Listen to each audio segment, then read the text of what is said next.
A gente está trabalhando agora a doutrina da salvação. E se não fosse para a gente aprender algo mais, nem seria necessário a gente estudar. Tá bem? É para aprender algo mais. Aprender e aprender com liberdade, ou aprender com o pensamento.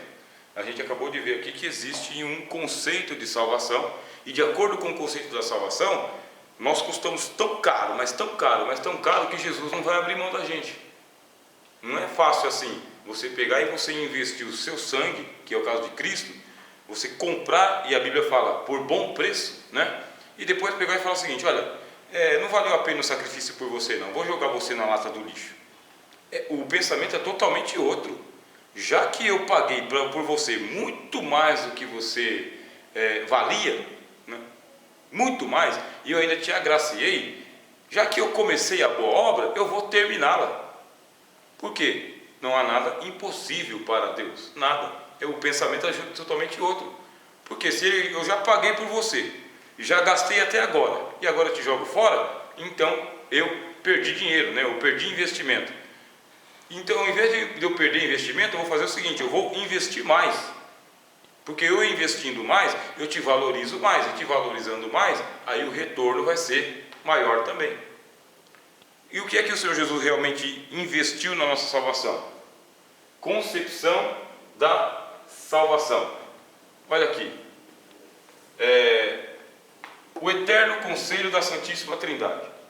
Está escrito aqui, ó. Concepção da salvação. A salvação do pecador perdido foi concebida pelo conselho da Santíssima Trindade, segundo o eterno propósito de Deus em Cristo Jesus, antes dos tempos eternos, como está escrito em Efésios capítulo 1, versículo 4 e 5. Está escrito, vocês podem anotar: como também nos elegeu nele antes da fundação do mundo, para que fôssemos santos e irrepreensíveis diante dele em amor, e nos predestinou para filhos de adoção por Jesus Cristo, para si mesmo, segundo o beneplácito da sua vontade. Quem está escrevendo isso aqui é o doutor Paulo, tá bem? Doutor dos gentios, que é o autor de 48% do Novo Testamento. O apóstolo Paulo não foi irresponsável. Ele está escrevendo e ele disse o seguinte: olha aqui, ó, nos elegeu nele. Em quem? Em Cristo. Quando? Antes da fundação do mundo. O que a teologia entende? Que Deus estava em conselho. Escuta, a gente está aqui na eternidade, entendeu? Nós estamos aqui, ó, Pai, o Filho e o Espírito Santo. Não tem nada acontecendo lá fora, porque não existe lá fora, tá? Se vocês quiserem entender um pouquinho mais do que eu estou falando aqui, tem uma playlist na internet lá, no meu canal Conhecimento de Fronteira. O nome da playlist é Teísmo. E lá, teísmo, eu explico o que é esse negócio do conselho da eterna Trindade, tá? Então é mais ou menos o seguinte: estava lá Pai, Filho e Espírito Santo. Não tinha nada lá fora, porque não tem lá fora. Eles estavam ocupando a totalidade de todas as coisas. O que é a totalidade de todas as coisas? Eles estavam ocupando tudo. Não tinha nada lá fora, porque não existe lá fora. Só existe Pai, Filho e Espírito Santo. E eles estão em conselho eterno, conselho do Pai, do Filho e do Espírito Santo, antes do mundo ser criado. Escuta, vamos criar o mundo? Vamos criar o mundo. Vocês sabem que depois que a gente criar o mundo, a gente vai ter um problema na mão aí. Realmente, vamos ter um problema, por causa que o mundo não vai ser perfeito. Perfeito só pode ser Deus. A gente vai criar uma coisa imperfeita? Ou não vamos criar nada? Porque ou Deus cria imperfeito, ou Deus não cria nada. Por quê? Perfeito, só Deus. Se ele dissesse, vou criar um mundo perfeito, quer dizer que ele teria que criar um outro Deus. Só que Deus não pode ser criado. Deus é incriado. Por isso que ele é eterno, eternamente gerado. Vocês veem que a gente já está com um problemão aqui. Só para falar de soterologia, estamos falando do conselho da eterna Trindade. Vamos criar o mundo? Vamos criar o mundo. Mas se a gente criar o mundo, ele vai ser imperfeito. Vamos criar mesmo imperfeito? Vamos criar mesmo imperfeito. E como vai ficar a questão da perfeição das obras de Deus? Vamos colocar isso aí em ato contínuo. Ele é imperfeito, mas nós vamos aperfeiçoá-lo. E como que a gente vai ter que aperfeiçoar o mundo? A gente vai ter que entrar nele. Porque se a gente não entrar, ele continua imperfeito. Mas para a gente entrar no mundo, a gente vai ter que se diminuir. E é possível isso? Bem, para Deus todas as coisas são possíveis. Não dá para aperfeiçoar o mundo de fora. Você tem que aperfeiçoar o mundo de dentro, você vai ter que entrar nele, porque senão, se você cria por fora, só é perfeito por fora, e a perfeição de Deus exige que o mundo seja perfeito por dentro também. Mas para fazer isso a gente vai ter que se diminuir. Quem de nós três aqui vai ter que se diminuir? Bem, eu me diminuo. Quem? Eu. Como? Bom, eu vou ter que nascer no mundo, eu vou ter que aparecer no mundo, surgir no mundo. E como que você vai surgir no mundo? Vai surgir como uma formiga, como uma planta, como um rio? Você vai surgir como? Eu vou surgir como a imagem e a semelhança de Deus, como homem. Vamos ter que criar um homem. Mas esse homem vai ser quem? Vai ser o papai Adão aqui. Mas esse papai Adão aqui, ele vai ser criado perfeito? Não, ele não vai ser criado perfeito, porque só Deus é perfeito. Ele vai ser criado junto com toda a natureza, com toda a criação, e nós vamos dar para ele várias habilidades, inteligência, vamos dar para ele liberdade, nós vamos dar para ele saúde, nós vamos dar para ele longevidade, vamos colocar ele no jardim, vamos dar para ele potências infinitas para ele poder exercer a mordomia dele, o trabalho dele. Tudo isso aqui está acontecendo no eterno conselho da Trindade, é eterno. É uma coisa que eles já sabiam antes de tudo acontecer. Aí o apóstolo Pedro fala, segundo a presciência de Deus. Presciência é Deus tomando conhecimento antes que tudo aconteça. Mas mesmo a gente dando todas as potências para o Senhor Adão aqui, ele vai continuar, ele vai se manter reto, firme, forte? Não. Em determinado momento ele vai quebrar a aliança. Mas se ele quebrar a aliança, ele vai estragar com tudo. Se ele estragar com tudo, ele vai trazer o pecado ao mundo. Se ele trouxer o pecado ao mundo, ele vai trazer a morte. E se ele trouxer a morte, aprisiona toda a humanidade. Não adianta nada a gente entrar lá. Como que vai ser? Então não vamos criar Adão, não. Só que Deus não pode não criar, sabia? Porque Deus é amor. Deus sendo amor, ele não pode deixar de criar simplesmente porque você vai errar. Eu sei que ele vai errar, então não vou dar oportunidade para ele, não. É falta de amor isso daí. Isso aí é egoísmo puro. Isso é pecado. Mesmo sabendo que a pessoa vai errar, você tem que dar oportunidade para ele, errar ou não errar. Você não pode quebrar ele no meio antes dele nascer. É falta de amor, é impiedade. Deus não é ímpio, Deus é amor. Mas Deus é amor mesmo. Ele é amor e misericórdia pura. Sabe o que é misericórdia pura? Misericórdia pura é misericórdia sem mistura. Não é misericórdia com justiça, não é misericórdia com paciência, é misericórdia com misericórdia, é misericórdia pura.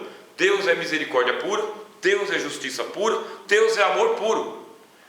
Pai, se a gente criar Adão vai trazer o pecado para o mundo, e tem muita gente que não quer viver a vida que vai viver, e vai viver aprisionado no pecado, e eles vão contrair uma dívida tão gigantesca, que não tem como escapar. Eles vão ter que ser levados para onde? Para o Hades, Sheol, Guiena, abismo, inferno, prisão, sepultura, porque a alma que pecar, essa morrerá. Será que vale a pena, rapaz, a gente criar Adão e depois ele levar todos os filhos dele tudo para o buraco, mesmo aqueles que não pecarem do tamanho do pecado dele? Vamos criar Adão não, vamos criar só os anjos. Deus não pode não criar. Por quê? Porque desses filhos de Adão aqui, tem gente que realmente vai pecar por ser escravo do pecado, e vai dizer o seguinte: miserável homem que sou, quem me livrará desse corpo de morte? O bem que eu quero fazer, esse eu não faço, o mal que eu não quero fazer, este faço. Tem esses descendentes de Adão aqui que detestam o pecado, mas pecam, que gostariam de servir a Deus, mas estão distanciados de Deus. Se Deus não gera Adão, essa turma não vem. Se essa turma não vem, Deus está negando amor e misericórdia. Pai, o negócio é o seguinte: vamos criar e depois eu vou lá buscar, eu vou lá resgatar eles. Mas para você resgatar eles, você vai ter que ficar no lugar deles, você vai ter que descer ao mundo dos mortos por eles, você vai ter que morrer por eles. E outra coisa, você vai ter que viver toda a sua vida sem cometer um deslize. Você vai ter que ser humano, plenamente humano, somente humano. E eu não vou sair daqui do céu para ajudar você, não. Na hora que o diabo chegar, é você o diabo. Na hora que o tentador se aproximar, é você o tentador. Na hora que você tiver fome, você não pode transformar pedras em pães. Quando você tiver sede, você não pode simplesmente abrir a rocha, que nem aconteceu com Sansão, né? Estou com sede, Senhor, cadê a minha água? Você vai ter que ficar com sede, cara. Você tem que esperar uma mulher samaritana aparecer lá para dar água para você. Ou então você vai ter que experimentar o vinagre que os caras dão para você. Dá para aguentar? Não é para você apelar e fazer um milagre em seu favor. Não pode. Jesus está pedindo. Eles estão em conselho da eterna trindade. Jesus sabendo que se ele viesse é para resgatar ou todo mundo ou ninguém. Ou ele paga até por aquele que não merece, e principalmente por aqueles que não merecem, ou então ele não paga por ninguém. O apóstolo João falou, Jesus é a propiciação pelos nossos pecados, e não somente pelos nossos, mas pelos do mundo inteiro. Primeira carta de João. Ele é a propiciação. Propiciação quer dizer o pagamento justo, tá bem? Pelos nossos pecados, e não somente pelos nossos, mas pelo do mundo inteiro. Aqui, quando a gente vai entrar na discussão sobre a doutrina da eleição, a nossa crítica que a gente faz é a seguinte: por que só pelos eleitos e não pelos não eleitos? Qual que é a resposta que a teologia dá? É pelos eleitos e pelos não eleitos. A diferença é que os eleitos, eles atendem ao chamado eficazmente. O eleito é aquele que, quando ouve o chamado do Evangelho, ele atende. E o não eleito, ele ouve o chamado do Evangelho e ele fala, depois, se der. Agora não. Quem sabe quem é o eleito e quem é o não eleito? Ninguém sabe. Ninguém sabe, só Deus sabe. Foi Jesus que falou: não escolhestes vós a mim, mas eu vos escolhi a vós. O eleito e o não eleito não sabem se são eleitos ou não eleitos. Não tem como saber. Agora, existem sinais, e esses sinais a gente vai trabalhar aqui: arrependimento, conversão, regeneração, fé, santificação. A gente vai ver os sinais que estão na vida dos eleitos, e a gente vai perceber que na vida dos não eleitos esses sinais não acontecem. Você é um eleito, esses sinais estão presentes. Você é um não eleito, esses sinais não parece que não acontecem. E quem vai diferenciar entre um e outro? O Espírito Santo, que é a doutrina que a gente acabou de estudar. Então a concepção da salvação está dizendo que houve um eterno conselho de Santíssima Trindade, e eles estabeleceram o seguinte: olha, tá bom, mas enquanto você estiver lá, que você vai morrer por eles, alguém tem que ficar na ordem da criação. Quem vai ficar na ordem da criação? O Pai. O Pai vai ficar na ordem da criação. Mas, Senhor, eu vou fazer todas essas coisas lá sozinho? Aí o Pai fala: não, eu vou mandar o teu irmão com você. Não é irmão, tá? Eu que estou falando isso. Mas eu vou mandar o outro consolador para estar com você. Eu vou mandar o outro igual. Quem é o outro igual? É o Espírito Santo. Você e o Espírito Santo vão trabalhar a obra da salvação lá entre os homens. É Jesus e o Espírito Santo. Quer dizer que o Espírito Santo ele vai chegar e ele vai tomar conta de tudo? Ele vai tomar conta de tudo depois que você voltar para casa. Quando você for, tá? Eu estou idealizando esse bate-papo, tá bom? Quando você for, eu vou dar o Espírito Santo para você, e vai ficar com você. Quando você voltar para casa, aí a gente manda o Espírito Santo, e ele vai ter que ficar com essa turma lá para sempre. Aí o Espírito Santo pensa: mas eu vou ter que ficar para sempre lá? Vai ter que ficar para sempre. Esse para sempre é muito tempo, não é não? Muito tempo. Jesus passou 33 anos aqui de sufoco. Em 33 anos ele falou: ó geração incrédula e perversa, até quando estarei convosco? Até quando sofrerei? Em 33 anos Jesus já estava pela tampa de tanto sufoco. Jesus podia pregar e arrebatar todo mundo, mas ele chegava nas cidades e as cidades não se convertiam. Só queriam pão, e só queriam milagre, e só queria sair sem demônio, mas não queria se converter. Aí Jesus falou o seguinte: ô Corazim, Betsaida, Cafarnaum, que decepção! Jonas conseguiu converter a geração dele e eu não consigo converter vocês. A rainha de Sabá elogiou Salomão: eu sou maior que Salomão e você não percebe a minha sabedoria. Quer dizer que Jesus teve na vida dele o cumprimento de Isaías 53. Quem creu na minha pregação? Quem viu que eu era o braço do Senhor? Ninguém creu na pregação de Jesus. Fato é que levaram ele para a cruz e gritaram e deixaram ele ser crucificado. Então Jesus suportou isso por 33 anos. E agora com o Espírito Santo? Vocês acham que o Espírito Santo também não está por aqui? De descer na igreja, de descer nos crentes, de descer em mim, em você, e ele não poder fazer a obra completa de Deus? Porque a gente tem dura serviço.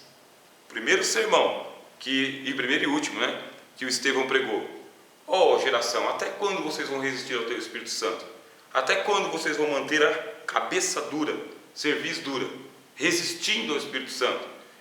Se fosse fácil, irmãos e irmãs, é o seguinte: o Espírito Santo tinha descido no Pentecoste, ele tinha convertido aqueles 3.000, aqueles 3.000 tinha convertido Jerusalém, Jerusalém tinha convertido a Judéia teria convertido a Palestina, e a Palestina tinha convertido o mundo, porque o Espírito Santo desceu com poder e glória. O Espírito Santo chegou chegando, irmãos, ele chegou com tudo, e ele fez isso? Não fez, ele não fez. Ele plantou pequenas igrejas. Você imagina que eram igrejas gigantescas? Igreja de 50 crentes, 100 crentes, entendeu? 200 irmãos, igreja pequenininha.